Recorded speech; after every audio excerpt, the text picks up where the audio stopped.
स्वागत है सर आपका। सबसे पहले सर मार्जिन्स के साथ हम शुरुआत करना चाहेंगे। इंजीनियरिंग जो के मार्जिन्स जो है अराउंड नॉर्मल लेवल्स जो है 12 to 13% हम देख रहे हैं।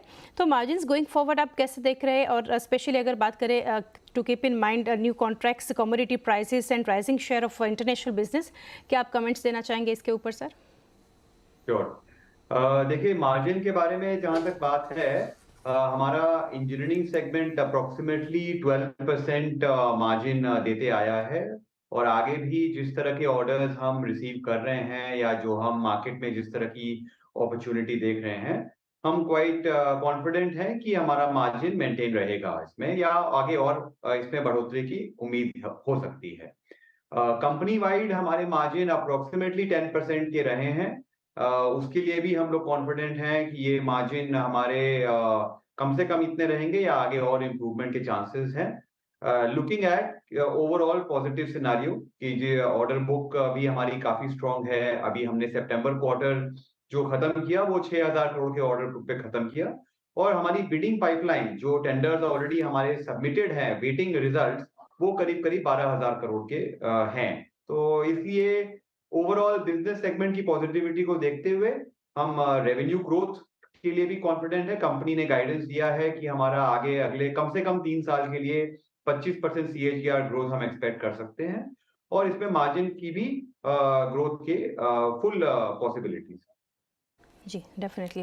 साथ ही सर नेक्स्ट समझना चाहेंगे इनफ्लो, अगर ऑर्डर इनफ्लो के फ्रंट पर बात करें तो कंटिन्यूज टू रिमेन स्ट्रांग।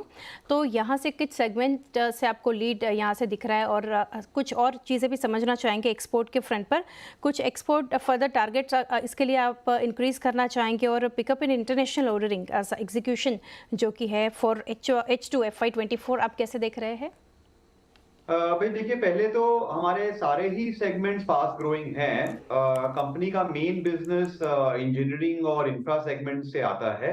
उसके लिए जैसे मैंने बताया, करीब हमारे अभी order book all time high पे है 6,000 करोड़ के, which is 3x of last year's revenue. So उसमें definitely not just in India, company का एक्सपोर्ट करीब करीब 65 कंट्रीज में वर्ल्ड वाइड है। ऑल ओवर द वर्ल्ड हम देख रहे हैं कि रिन्यूएबल के इन्वेस्टमेंट की वजह से पावर ट्रांसमिशन में बहुत सारी अपॉर्चुनिटीज आ रही है। तो इसलिए हमें उसके अंदर में ग्रोथ का कहीं कोई प्रॉब्लम लग नहीं रही है। कंपनी का जो दूसरा एक सेगमेंट है पॉलीमर पाइप्स का, उसमें कंपनी का ब्रांड काफी अच्छा ग्रो कर रहा है। स्किपर ब्रांड हमारा, we are getting national recognition. हमने रिसेंटली श्री MS धोनी और क्रिस गेल के साथ में एड कैंपेन भी लॉन्च किया है, जिसका भी मार्केट से बहुत अच्छा रिस्पॉन्स है। तो पॉलीमर सेगमेंट का भी अगर आप देखें तो इस फर्स्ट हाफ में करीब करीब 50% ग्रोथ हमने अचीव की है, both in volume and value numbers. Going forward हमारे H2 जो है वो ट्रेडिशनली और बेटर रहा है H1 से। नॉर्मली अगर आप रेवेन्यू का मिक्स देखें तो 40-60 रहता है। 40% H1 में होता है, 60% H2 में होता है। और वही ट्रेंड हम इस साल भी एक्सपेक्ट कर सकते हैं। जी।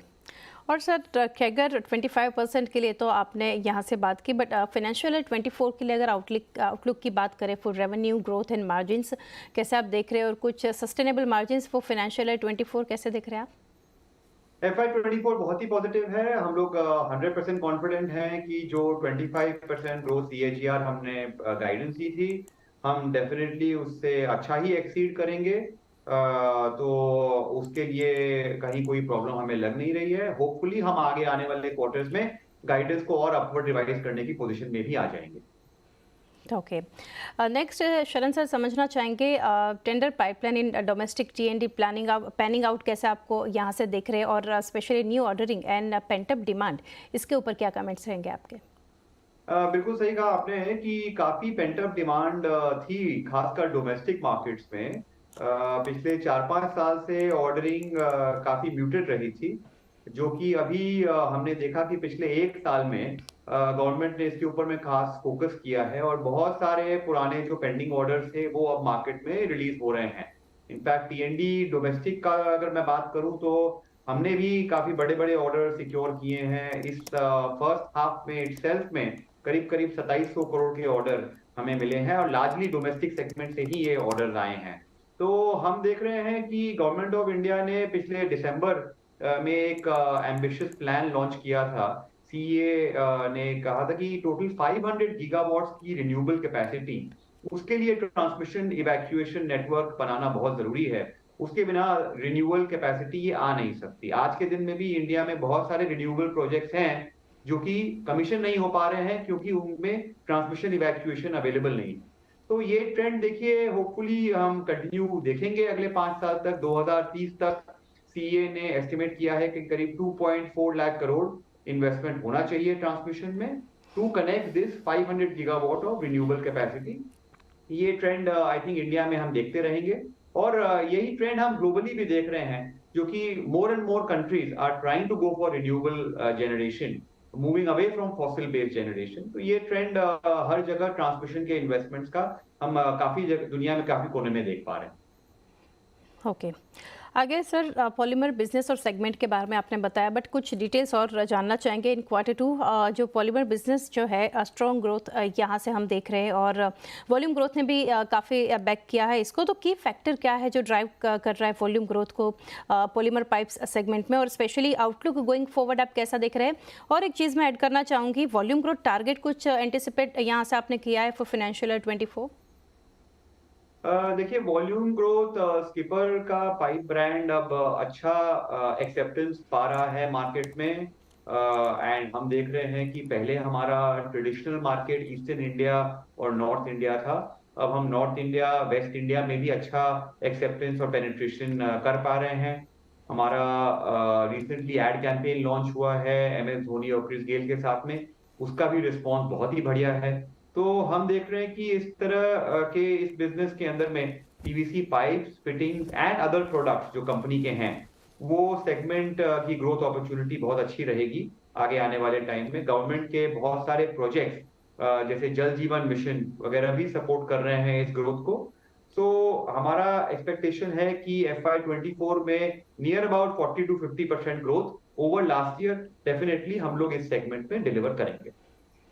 ओके नेक्स्ट शरण सर, जानेंगे एक good size of international contract जो है उसके लिए companies advance stages of negotiation secure करने के लिए, तो उसके ऊपर कुछ डिटेल्स आप शेयर करना चाहेंगे? तो जैसा मैंने बताया कि अभी फिलहाल रिन्यूएबल का इन्वेस्टमेंट ट्रेंड हम ऑल ओवर द वर्ल्ड देख पा रहे हैं। खासकर डेवलप्ड कंट्रीज में जैसे कि ऑस्ट्रेलिया, मिडिल ईस्ट के कंट्रीज और नॉर्थ अमेरिका और यूरोप में रिन्यूएबल्स के ऊपर में बहुत ही ज्यादा फोकस है और इसकी वजह से ट्रांसमिशन एंड डिस्ट्रीब्यूशन में अच्छा इन्वेस्टमेंट देखने को मिल रहा है। हमारे रिन्यूएबल और इंटरनेशनल ऑर्डरिंग, हालांकि हमारी पाइपलाइन बहुत बड़ी है, करीब करीब 8,000 करोड़ के हमारे बिड सबमिटेड हैं, बट ट्रेडिशनली हमने देखा है कि उसमें ऑर्डरिंग काफी लंबे टाइम के बाद होती है। ऑर्डरिंग थोड़ी सी स्लो आती है उसमें, बट हम आप एडवांस स्टेजेस में चल रहे हैं डिस्कशन में एंड होपफुली कमिंग क्वार्टर्स में हम कुछ बड़े ऑर्डर्स उसमें भी डिक्लेयर कर पाएंगे। ओके एंड सर, लास्टली जानना चाहेंगे रिसेंटली जो न्यू ऑर्डर विन है 924 करोड़ का, तो इसके ऊपर order execution timeline and margins के ऊपर क्या कहेंगे? ऑर्डर एग्जीक्यूशन टाइमलाइन, जैसा मैंने बताया, क्योंकि आजकल ज्यादा investment because of renewable projects हो रहा है, जितने भी ट्रांसमिशन लाइंस जो बन रही है वो कोई ना कोई रिन्यूएबल को कनेक्ट करने के लिए हो रहे हैं, तो ऑर्डर टाइमलाइन काफी स्क्वीज्ड है। फिलहाल जो हमें जो लेटेस्ट प्रोजेक्ट मिले हैं उनका टाइमलाइन इज ओनली अबाउट 15 महीने का टाइमलाइन है। बट ओवरऑल जो अगर हमारी ऑर्डर बुक की बात करूं मैं, जो टोटल 6,000 करोड़ है, that is to be executed over next 2 to 2.5 years। तो 2 से 2.5 साल का आप एक्सपेक्ट कर सकते हैं कि ये हमारी टोटल ऑर्डर बुक होगी। जो लेटेस्ट ऑर्डर्स हैं उनका टाइमलाइन करीब 15 महीने का। जी